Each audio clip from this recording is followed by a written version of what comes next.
नमस्कार मंडळी, या भाजीचे वैशिष्ट्य तुम्हाला माहिती आहे का? ही भाजी मूतखडा बाहेर काढते। या भाजीचे नाव आहे तांदूळजा। ही भाजी मला टेरेसवरून कुंडीतून मिळाली।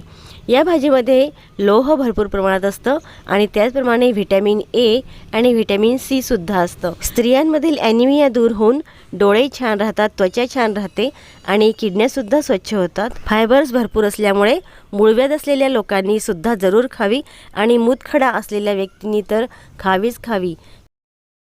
ही भाजी तुमच्याकडे मिळते का? मिळत असल्यास तुम्ही ती कशा प्रकारे करता नक्की कमेंट करा। बटाटा घालून आपण ही भाजी करूया। बटाटा खूप बारीक कापायचा म्हणजे ही भाजी लगेच तयार होते। पॅनमध्ये तेल घातलं, मोहरी आणि जिरे तळतळून घेतले। खमंग फोडणी बसली की भाजीला चव छान येते।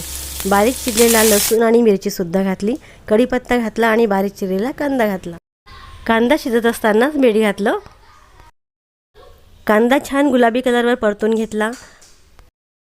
यामध्ये हळद, मसाला आणि धन्याची पूड घातली आणि थोडंसं हलवून लगेचच बारीक चिरलेला बटाटा, बारीक चिरलेली भाजी आणि टोमॅटो सुद्धा घातले। सध्या पावसाळ्याची सुरुवात आहे। पावसाळ्यामध्ये भरपूर भाजीपाला मिळतो। हिरव्या भाज्या अलग अलग प्रकारच्या खूप मिळतात। आपण त्याचे व्हिडिओ नंतर बघूया। पावसाळ्यामध्ये खूप लोह असलेली कुंदरूची भाजी सुद्धा मिळते, ती पण खूपच चविष्ट लागते।